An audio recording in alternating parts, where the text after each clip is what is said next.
Coucou tout le monde, j'espère que vous allez bien. On se retrouve aujourd'hui avec une nouvelle coupe de cheveux et avec un nouveau thème de vidéo. Vous l'aurez vu dans le titre, cette vidéo s'appelle le Re-Makeup du mois. L'idée de cette vidéo, c'est vraiment, j'ai envie d'en faire un thème récurrent. Et l'idée, c'est que je vais vous parler une deuxième fois des produits que je vous ai présentés dans le mois. J'ai parfois l'impression vraiment d'accumuler les nouveautés, de vous parler de beaucoup de nouveautés et de parfois pas prendre le temps de revenir sur certains produits. Quand je vous présente certaines palettes, je suis parfois frustrée de ne pas vous faire un deuxième look parce que voilà, j'ai envie peut-être d'aller dans un autre côté de la palette. Parfois, j'achète des produits dans deux teintes, mais forcément dans une vidéo, je n'en utilise qu'une. Voilà, il y a vraiment comme ça certains produits où j'ai envie de vous en reparler. Ça m'arrive souvent de vous dire, ah ben je vous en reparle, je vous dis comment ça tient, comment ça évolue. Et je me dis que c'est vraiment ce thème de vidéo qui va me permettre de faire ça. Je ne vous présenterai pas uniquement des produits coup de cœur ou des produits favoris. L'idée, c'est pas de mettre en action mes tops et mes flops. Il y aura autant des coups de cœur que des produits sur lesquels je suis restée un petit peu sur ma faim, que des produits qui m'auront peut-être un petit peu déçus. Il y aura vraiment un petit peu de tout, autant du petit prix que des produits luxe. Mais voilà, juste l'envie de vous reparler au moins une seconde fois de ces produits, de vous refaire un deuxième look, de les utiliser peut-être un petit peu différemment. Vous allez voir que le fond de teint aujourd'hui dont je vous parle, qui est un très beau fond de teint que j'adore, je l'utilise d'une autre manière et je suis super emballée. Donc voilà, c'est vraiment l'idée de cette vidéo, réutiliser les produits une deuxième fois et vous en reparler encore un petit peu plus. Donc voilà, j'espère que l'idée vous plaît, j'espère que le thème vous plaît. Et donc, si vous avez envie de voir comment j'ai fait ce look-ci et quels produits j'ai utilisé, eh bien restez avec moi. Allez, on va commencer comme d'habitude avec le make-up des yeux. J'ai hésité entre réutiliser des fards Constance Carole parce que vraiment, j'adore ces petits produits et comme j'ai plusieurs teintes, je me suis dit je pourrais faire un deuxième look. Mais comme j'attends de nouvelles teintes, je vais attendre de les recevoir et je vous en reparlerai peut-être dans une prochaine vidéo petit prix. Du coup, ben voilà, j'ai hésité entre ça et la palette Beauty White que j'ai composée moi-même. Je vous en avais parlé, forcément. C'est un peu le thème de la vidéo d'aujourd'hui. Je vous en ai parlé début du mois. C'est donc Beauty White, un petit rappel, une marque qui vous permet de créer votre palette vous-même. Vous choisissez les teintes, vous composez votre palette, ce que je trouve très sympa. Voilà la mienne. Alors quand je l'ai utilisée en vidéo avec vous, j'ai utilisé cette rangée de froid. Vous savez que moi les tons froids j'adore. Ben j'ai envie un petit peu aujourd'hui d'aller utiliser ce fard-ci particulièrement que j'aime beaucoup. Donc voilà, je vous rapproche et on fait ça. Alors forcément, vu que ce sont des palettes qu'on compose soi-même, il n'y a pas les noms des fards sur la palette. Donc je vous mettrai dans la barre d'infos la liste des fards que j'aurai utilisés aujourd'hui, la référence à chaque fois. Alors, je vais commencer avec cette teinte-ci ici, qui est une très chouette teinte de transition. Et mon pinceau E35 de chez Sigma.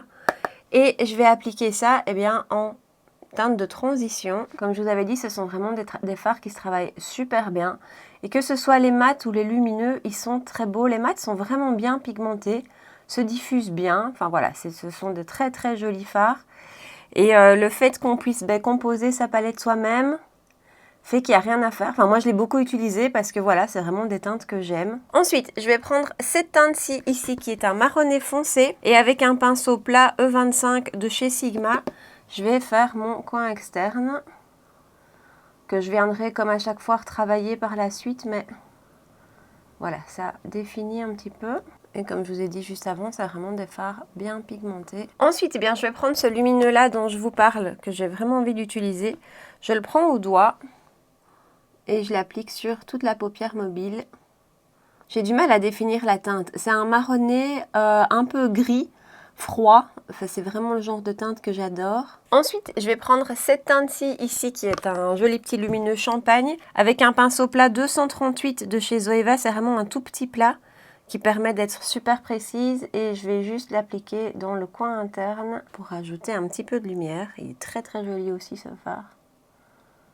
Et ensuite, je vais reprendre la teinte de coin externe avec le 231 de chez Zoeva qui est un petit pinceau beaucoup plus précis. Et je vais juste retravailler mon coin externe légèrement. Et je me dis que toutes ces teintes se marieraient vraiment bien avec un de ces monos de chez Hourglass, la teinte Smoke. C'est ça aussi qui est bien dans ces vidéos, c'est que ça va me permettre de mélanger un peu les produits parce que quand je vous présente une palette, j'ai pas envie de vous présenter autre chose en même temps, de mélanger parce que je veux que vous ayez un vrai rendu du produit seul.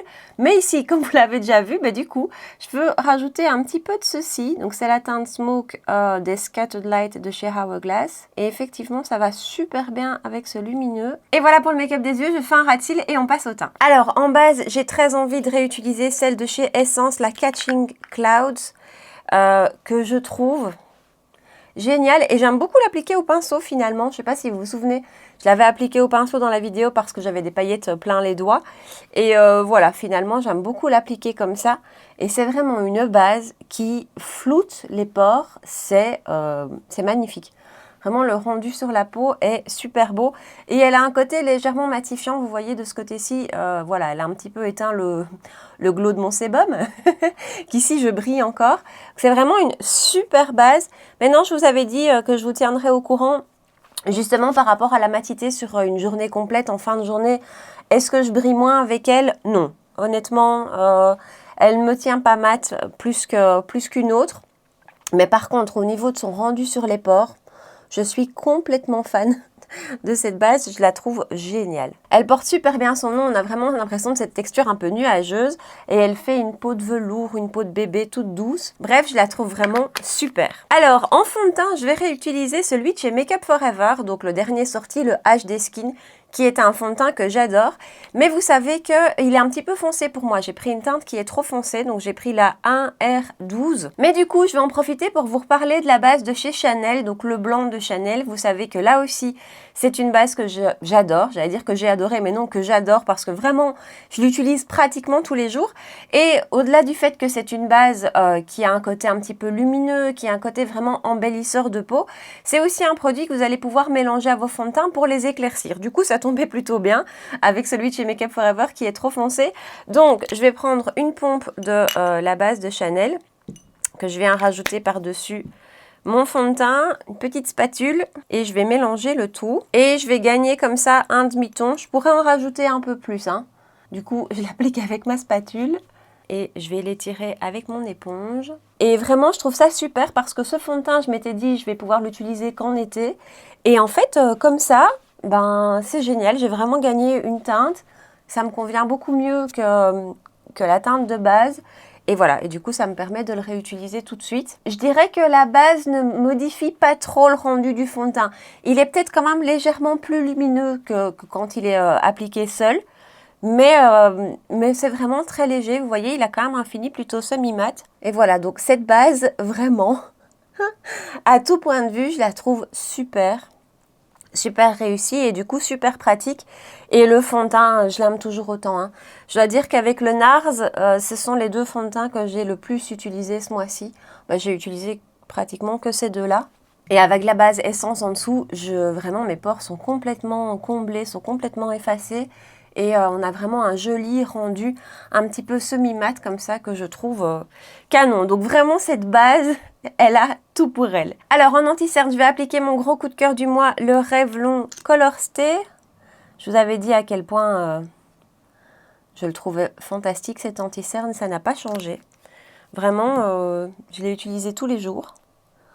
C'est un anti-cerne que je trouve vraiment fin, qui s'étire super facilement, qui vient complètement imprégner la peau, il ne reste pas du tout en surface.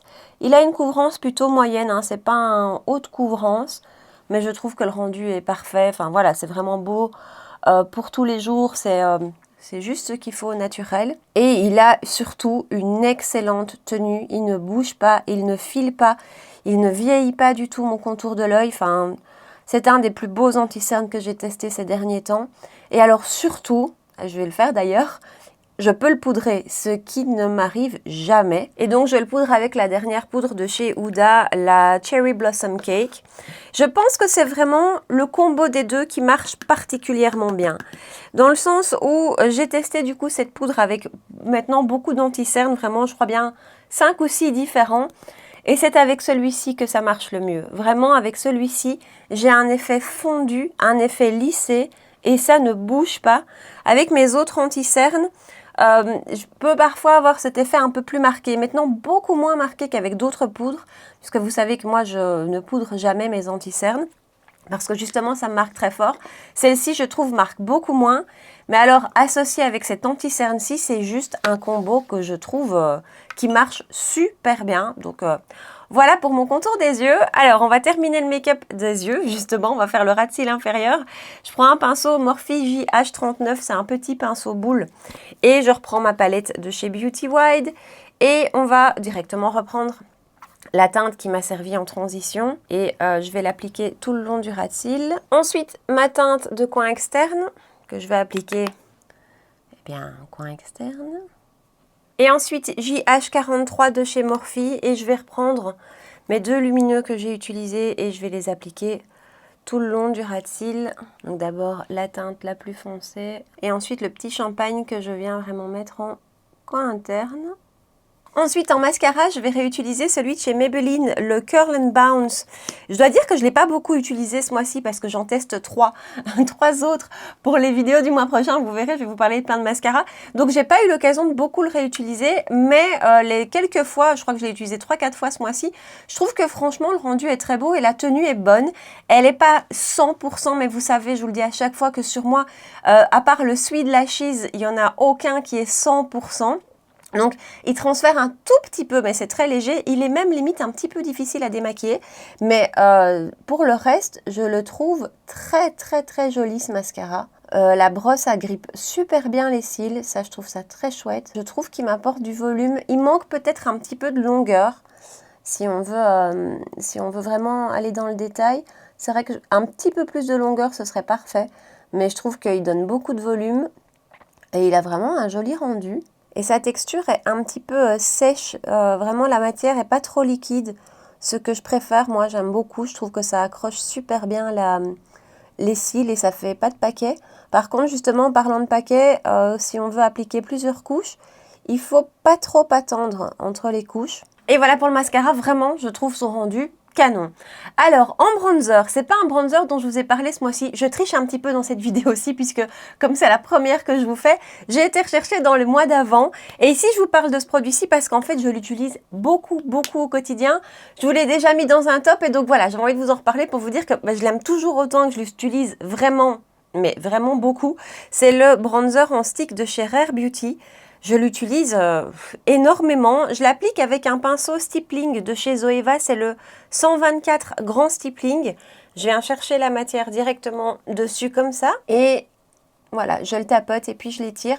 C'est un produit qui est bien pigmenté. Il ne faut pas aller chercher des tonnes de produits dessus. Vous voyez, on a directement un beau résultat. Je trouve qu'avec ce pinceau-ci, ça s'applique mais super bien. C'est mon bronzer crème favori de ma collection. Vraiment, il n'y en a aucun que j'aime à ce point. Je dois dire que ça a été un énorme coup de cœur pour tout en fait, pour sa texture, parce que je trouve que ça s'applique hyper bien. Ça vient vraiment se fondre et tous les produits crème, je trouve que ça a toujours un rendu encore plus naturel que des produits poudre. Donc d'un point de vue texture, je trouve que c'est hyper réussi.